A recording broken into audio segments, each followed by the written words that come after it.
Hello everyone, welcome. Welcome to my living room. For those of you who don't know me, my name is Svetlana and I teach ceramics at Watercolor every Tuesday from 9 to 11 at the big campus and 11 to 12 at the small campus. I mainly work with children using clay, and we do quite a bit of painting on their projects as well. We also cover a bit of Russian in our lessons. So in today's class, we're going to be doing something completely different because we are out of a regular environment. So I thought we can learn something new all together. A lot of people don't know this, but I'm actually a painter as well as a ceramist. So that's actually the first medium that I ever learned how to work with. And my favorite medium of painting is watercolors. For many reasons. First of all, it's the easiest, I believe, as far as setting up and cleaning up, which a lot of painting mediums can be very hard in that sense, especially oil painting takes so much time just to prepare yourself to get started and then the cleanup afterwards. But watercolors are very easy, very convenient, and accessible to almost anybody. All we really need for this type of lesson would be, of course, the watercolors, which I have some right over here. Typically they're sold in a little palette where you've got a variety of different tones.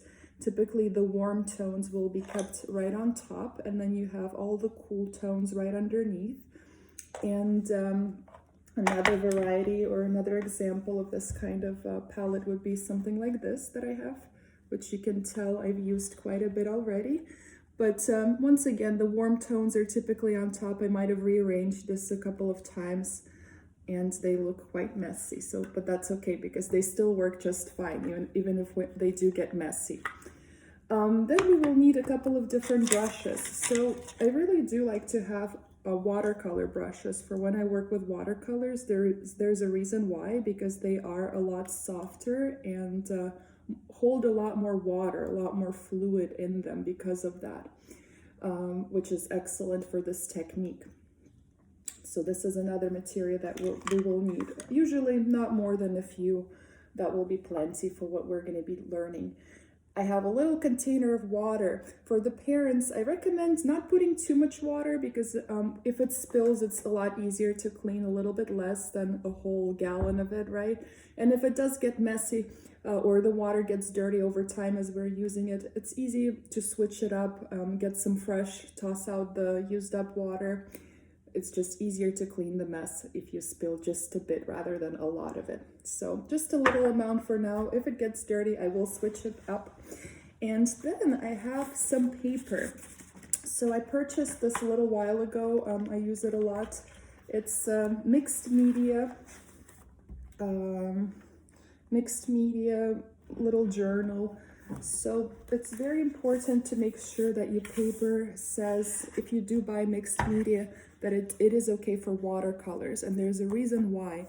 It's because watercolor paper is usually going to be a little bit more thick. It's got a little bit more texture, so it's not going to buckle and tear as regular paper would. So those are our materials: watercolors, a few brushes, a glass of water, watercolor paper, and you can have a little palette like this.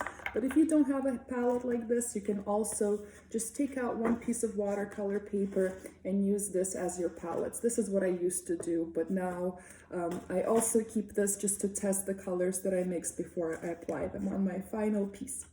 So before we get started, let's talk a little bit about painting. So a lot of the times people aren't always sure how to start at painting. Like they have an idea, they want to paint something, but they just don't know where to begin, right? How to transfer ideas onto a two-dimensional sheet of paper. So there's a few different ways to approach a painting project. One is, let's say you have an idea and you want to paint some flowers, which is what we're going to be painting today. But maybe you don't remember all the flowers that are out there, what they're shaped like, the kind of leaves that they have. So you're wondering to yourself, how should I be doing this? So first type of painting is painting from reference. So painting from another picture. So let's say you found a calendar with all the flowers that grow in Southern California during spring. And for each month, there is a specific color and specific flower. So you can go and look at those flowers, and you can take out the ones that you like, and you can use them as your reference for what you're going to paint, which is sort of what I've done with this little book here. It's a little flower book that was given to me by one of my friends a while ago, and it just has all sorts of beautiful flowers, and these are already illustrations of flowers, not photographs. So there's a variety of them, and I kind of went over the book and through the book, and I marked the colors and the flowers that I really like. So I've got some purple ones, I've got some blue ones, a few yellow flowers. There's a couple of red flowers in there too, different shapes of leaves. So this could be a first start. You could find yourself a book or a magazine or something that has an illustration of flowers that could help you to take those and then copy them onto your page. That's the first step. If you don't have a book, you can always look up some flowers on the internet with your parents' help. So over here, I found a couple of simple flowers, and we can paint those together as well, and I will block the lighting, hopefully. Okay, so we can figure that out in a moment. But you can see that if I wanted to paint a flower and I was not sure what it would look like, right, I could always refer to this image, and that could be very helpful. The second type of painting would be painting from observation, or still life painting, where you could set up something in front of yourself. Over here I have this beautiful bouquet, and I could have it right in front of me, and I could pick out the flowers that are right here and paint them. You can also do that with different types of fruits or anything else you have around that you find inspirational that you'd like to try to paint. Set up yourself a little still life and then try to paint it. And then the third type of painting would be from our imagination. So something that you thought of that maybe was never even seen before, and trying to transfer that onto the page. I would say that's probably the most, not the most difficult, but the most abstract way of working, right? Because only you know what you're painting. So for today's class, let's start with very simple technique, which is just figuring out how all of this works and comes together. So if you have purchased yourself a brand new palette, let me explain how, what's the best way to get started. So a lot of the times these colors are going to wrapped up in individual little pieces of paper and things like that.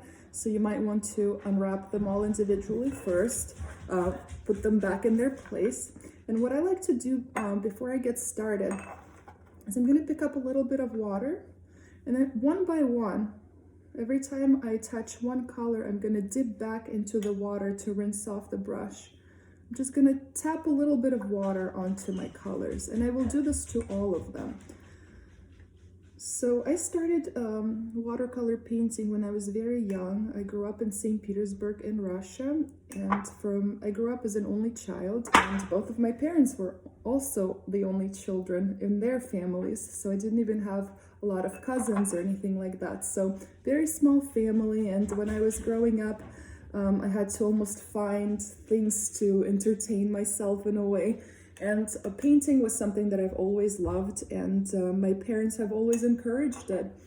And from a young age, I was going to art school, and in that art school, we were using watercolors because they're very easy to use for the kids.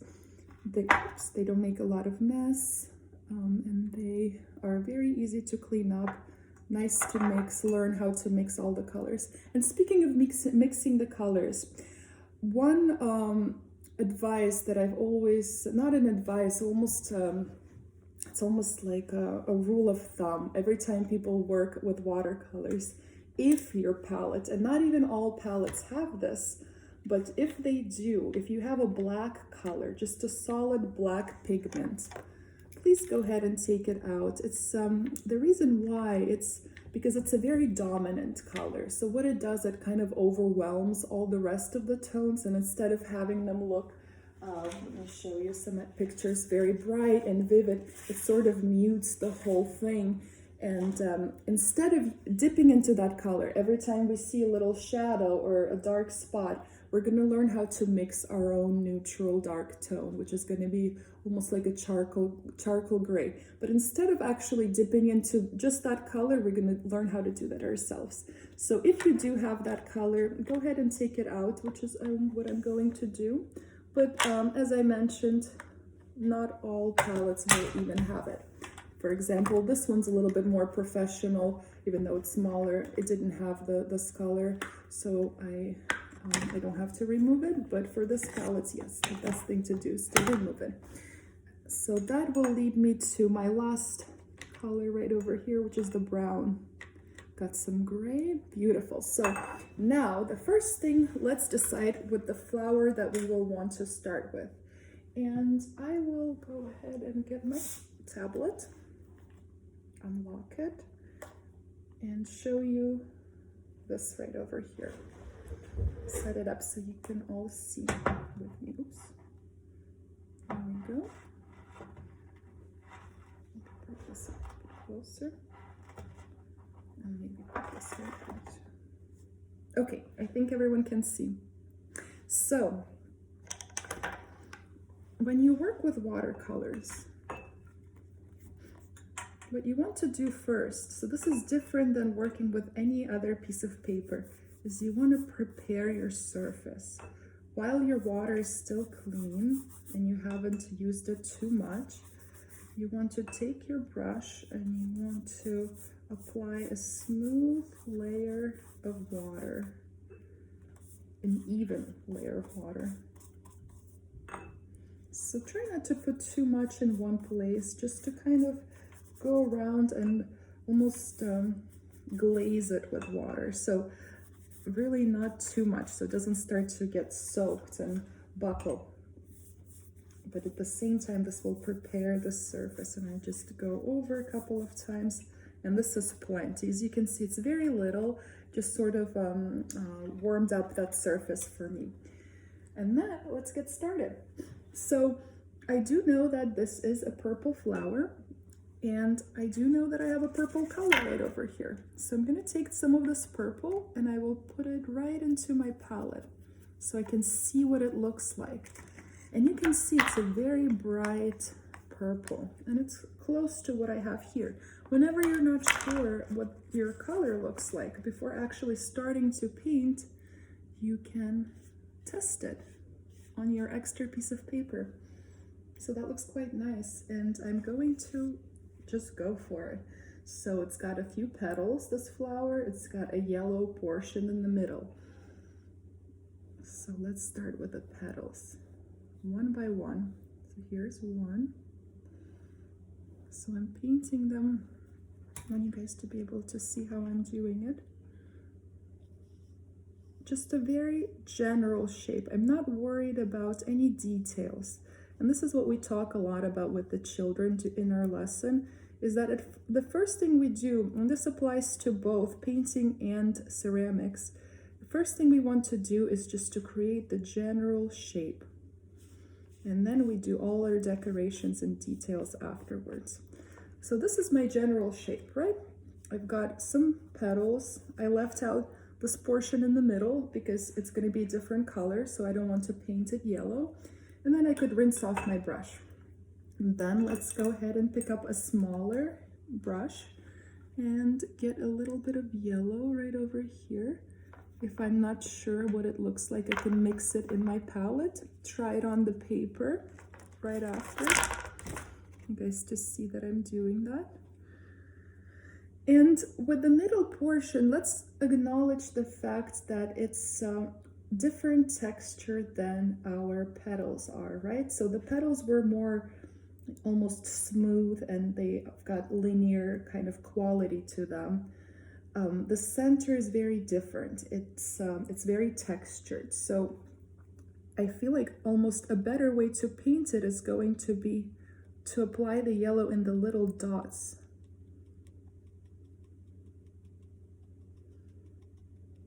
I'm just going to take my time, one dot at a time, I'm going to go around and cover up the middle portion, and now I've got the yellow center in the flower. So now we can take a look at this differently. So we've got the basics, right? We've got the purple, we've got the yellow. But to make it even more like a real flower, let's look at all the shades of different tones that this flower has. So it's not just purple, it's not one color, it has many tones. It's got a darker purple around the edge, it has quite a bit of pink in it, it has lighter tones of purple, darker tones of purple. So we can actually try to make it seem more realistic and start adding some of those other tones into the flower.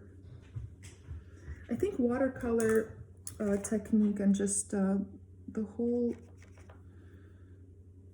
aesthetic of it, it's very layered. You can hear my dog trying to escape the room. But it's all about taking your time and applying multiple layers, one on top of the other. It doesn't look very impressive from the first layer, okay? So because the paper is going to absorb a lot of the pigments, a lot of the paint that you're applying. As it dries out, it almost starts to look translucent. But as you go back to it and you add more and more, it starts to look better with every single time. And another interesting thing about this technique is that it's very loose, right? It doesn't have to be precise at all. And that's, I think, why I really like it. So it's very dreamy. You can kind of really push the paint around and just enjoy painting. It's very simple, just about the paint, moving it very easily with the brush from one side to another. If you ever accidentally drop a little bit of paint, let's say, onto your paper, it's not a big deal, because with watercolors, it's very easy to clean up. So you just kind of pick up a brush and just remove it. So it's another reason why I love this technique. So here we go, we've got one little flower. Let's do another one. This one's pink. Let's do some blue flowers. These are really pretty. I like those. So with those ones, I'm gonna dip into my blue.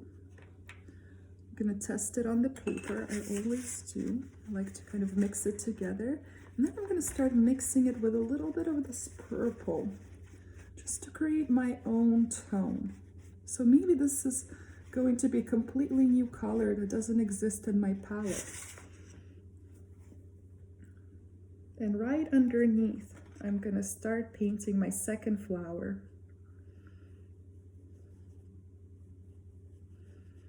This one is very simple as far as the petals. There's only a few, right?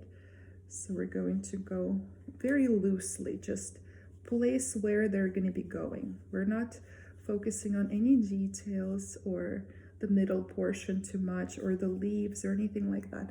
We're just almost just marking where the flowers will go.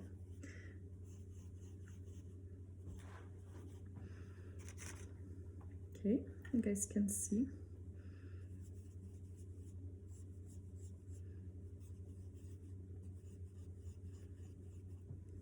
All right, so in this very loose kind of manner, I identified a couple of flowers, and now I can go back and make them more bright and vivid. So I really like this technique of just at first kind of masking things where they're going to go, rather than with a full pigment, a brush with ton of color on it, going at it right away. Because, for example, if you didn't like this one too much, or you decided it's a little bit too low on this page of paper, then you can always erase it or paint over it. But if you go in too dark right away, then it's going to be a little bit harder to remove, which is not a big deal, but it's just an advice. All right, so let's see if I can unlock this once again. All right, so let's go back in there with with a little bit more pigment, because it's still a very, just the beginning of this flower for us. Let's see, so let's try to, starting at the center, I'm gonna try to going around the edge and applying a bit more color into these petals, because they are still very, very pale. But another beautiful thing about watercolors is that you can kind of select which ones you do want to stand out more and which ones you want to fall back a little bit. So maybe I don't have to paint all of them very brightly. If this one's a little bit more far away, I can kind of let it just stay like that, because it just makes a better painting.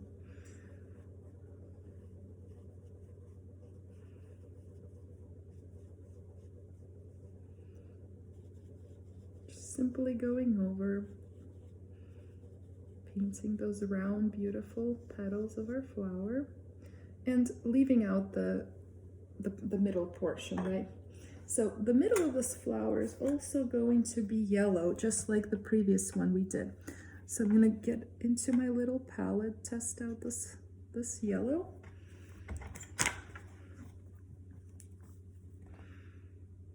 And then just gonna kind of draw it in there. If the colors start to blend together, it's actually a good thing, because that's the whole beauty of watercolors, is that everything starts to become one and it starts to blend together and create these beautiful effects. All right, so let's see. Then it has also this dark portion in the middle. So we talked about not using a straight up black color as we're painting. So what do we do if we don't have just a black color to dip into? It means we're mixing our own. How do we mix our own color that is dark? And I think kids already know how to. It's pretty much going to be a little bit of every color. So we're going to take a little bit of purple, a little bit of red, take a little bit of green, maybe a little bit more red. And as you can see, I'm starting to get this neutral, almost, mine has a little bit more red in it, but it's almost a brown, purple, neutral, dark tone. And this is great because it's going to do the job of creating that contrast, but it's not going to dominate. It's not going to make the other colors look less vivid. And just tapping it into those little portions in the middle. And you can see, I just want you guys to be able to see what this is starting to do. Okay. Very nice. Okay, let's continue. So we have two flowers right now. They're kind of floating in the air. It's not a finished painting yet.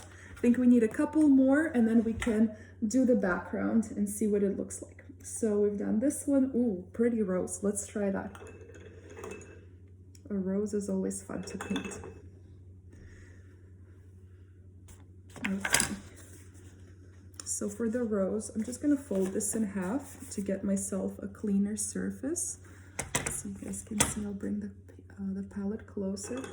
Rinsing off my brushes because I am dipping into a whole new color here. And I've got a pretty rose pink here. Excellent. So using this rose pink.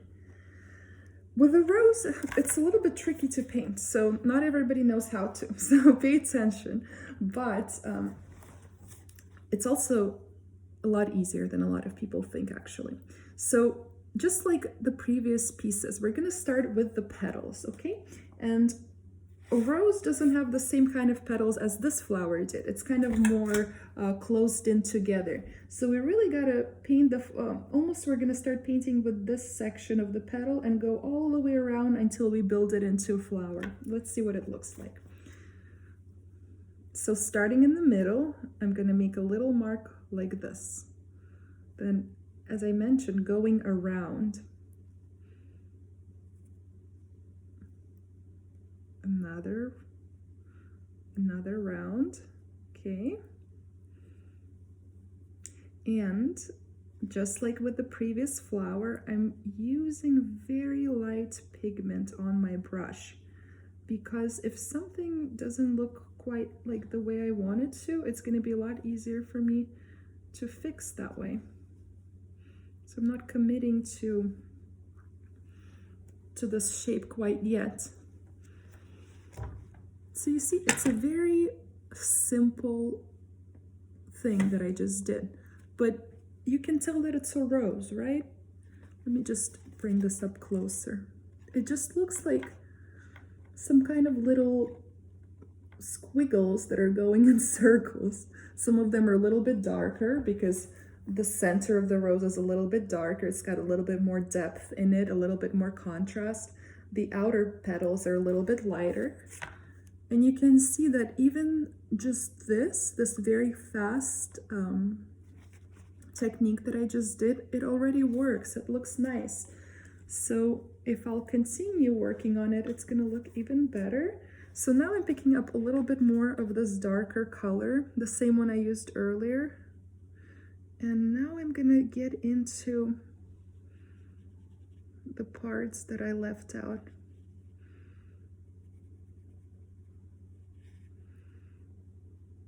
I'm just coloring in the lighter portions.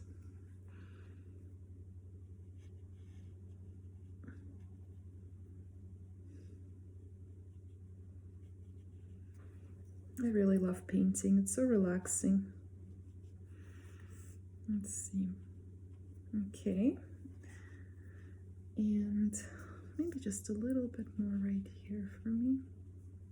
And I'm not afraid just to kind of also keeping it loose. I'm not too focused on the line. I'm letting just the hand kind of do its thing.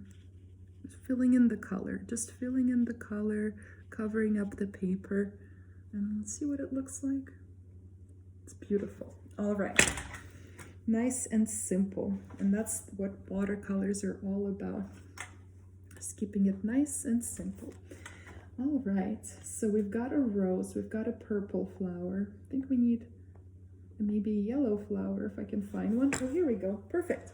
So let's do, so now we have purple, we've got pink, we've got this yellow and blue flowers down here. Let's do one more right over here, and it's going to be this orange, yellow, beautiful, fun flower. So this one has tons of petals. They're kind of layered on top of one another. So with a flower like this, the one that has more than one color in it, because so far what we had was blue with a little bit of yellow, purple with a little bit of yellow. The rose was pink, but here we've got some yellow. We've got this orangey red on top. We've got almost it does look like a black color right over here. It's got kind of a brownish green center with tons of details. So how do we? Oh, Amelia, come say hi. This is my dog Amelia, everyone. He's browsing, trying to find something to do. Let's see. So how do we approach this kind of flower? So with this type of a flower, we want to start from the lightest color that we can see and working our way up to the darkest. So that means we're gonna start with the yellow because the yellow is the lightest color. Then we're gonna go to orange, then we're gonna go to the red, then we're gonna do all of the rest. So let's do this together.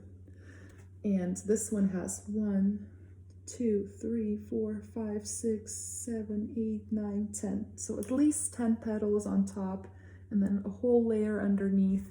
So we can either count or we can skip the counting. It's entirely up to you.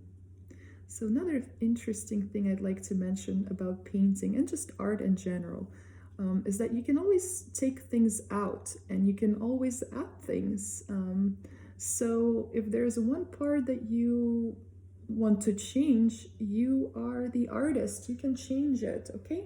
So let's say instead of orange, you wanted this to be yellow and purple flower. You could always change that. You can, instead of painting this orange, you can make it different. Maybe you're just referring to the shape of the color, not the shape of the flower, not the actual colors. Or maybe you like these colors and you'll put them on top of these flowers. So you can switch things around, right? So think about all the freedom that you have to make a painting. It's very fun. So now I'm going around and doing the second layer. I want you guys to be able to see how I'm painting the flower. So let's see. I'm kind of starting with the pointy part out because it's creating that pointy shape of the petal, and then the thicker part towards the center. So this is our technique, right? So brush goes like this, in, from outside to the inside, from outside to the inside. I'm just going all the way around. Just the same thing as we did previously. I don't have to make it too dark right away. So just going around and adding creating the general shape. So I think this is good for the moment. Now before this gets too dry, because I do want to have that really pretty watercolor effect, let's dip into this bright orange that I have here. Let's test it first. A little bit more water. Okay. And this orange that I have in the palette, it's very nice, it's very bright, but I almost wish it had a little bit more red in it. So that's exactly what I'm gonna do. I'm gonna dip into my red and add it into my orange. And now I changed it up a little bit. It's a little bit more fiery now. And all I'm doing is this, right? I'm going from the center out, and I'm creating this, the design that this petal has with the brighter orange streaks. So because of how I'm holding the paper, the colors are blending together a bit more, not blending, but starting to run a little bit. So hopefully if you are painting at home and your paper is flat on the table, you don't have the same problem. But that happens.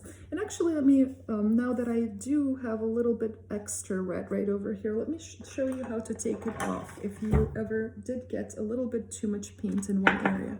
So what you do in that case is you pick up a little brush of water, you rinse it off, and then you want to dry out your brush. So take out the water. So now it's completely dry.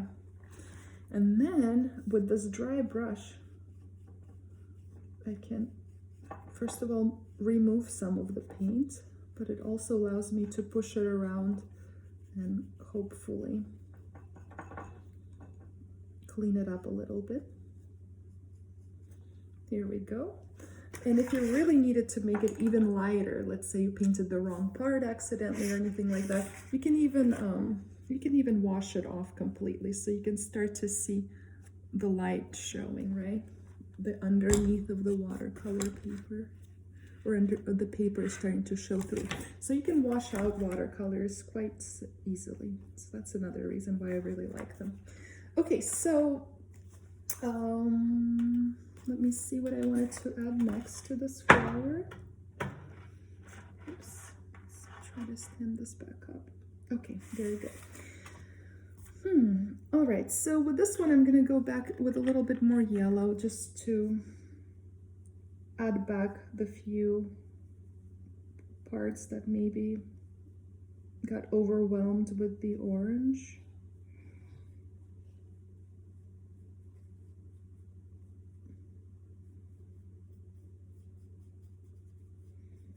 Okay, this looks nice. And now I will work on the middle portion a little bit. So this color is, I don't know if you guys can see, but it's got very interesting design to it. So there's a lot going on.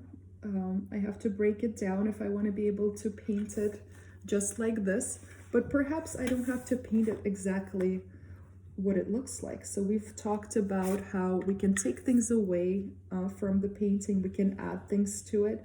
So I think for this one I might take a few things away because it is a very complicated design that the nature has created for us. So I'm not even sure if I'll be able to, honestly, to paint that, or maybe I could with plenty of time. But to make this quick and simple, let's not worry about all those complicated things Mother Nature has designed, and we'll simplify. We'll simplify to make it more fun, and it's still going to be very beautiful. So I did the same thing I've done earlier. I mixed this neutral dark tone by dipping into the dark brown, a little bit of green, a little bit of red, mixed it all together. You can even add a little bit of purple in there if you'd like. And now I'm going to work on the contrast. So I'm going to add, first of all, the outline of the center. And let me bring up one more thing about, this is specifically just regarding using watercolors and the paper. So if you've been adding a lot of water and you start to notice things are kind of running all over the place and it gets a little bit tougher to control, it's okay to let your paper just sit there for a couple of moments, maybe 5 minutes or something, let it dry out, and then you can always come back to your painting and continue to work on it. So that's a very common technique for any artist that uses watercolors as their medium to use. That way you can keep layering and layering and continue building up the painting without overworking the paper so it buckles or starts to tear and things like that. All right. And okay, so very lastly, I'm just going to add a little bit of texture to the center by dipping into my yellow, mixing it with a little bit of this dark color that I have, and then the same thing I've done earlier. I'm just going to go kind of tap in these little dots. Tap, tap, tap, tap, tap. Okay, very good. So here we have it. So what I have now is 4 flowers that are floating in the air. So let's try to connect it all together into painting now. So if we look at the bouquet of flowers, which I have one right over here for the convenience, it's got a lot of depth in it, right? So we can see all of the stems, the leaves. There's a lot of darkness the deeper we go into the bouquet. And then the flowers are obviously resting right on top. They're the most visible ones. But the difference between these two things is that right now my flowers are on the white paper. So the paper starts to take over. So if you want to create a painting, so this could actually be already finished because this looks very nice and this just individually displays the flowers. But if we want to tie it all together into a piece, we have to make a connection between all of these flowers somehow. So I'm going to start mixing a green now. So I mixed this nice little green, and what I'm going to start doing, again, very lightly, because I don't want to do too much if I'm not sure yet. So I'm going to start creating little stems.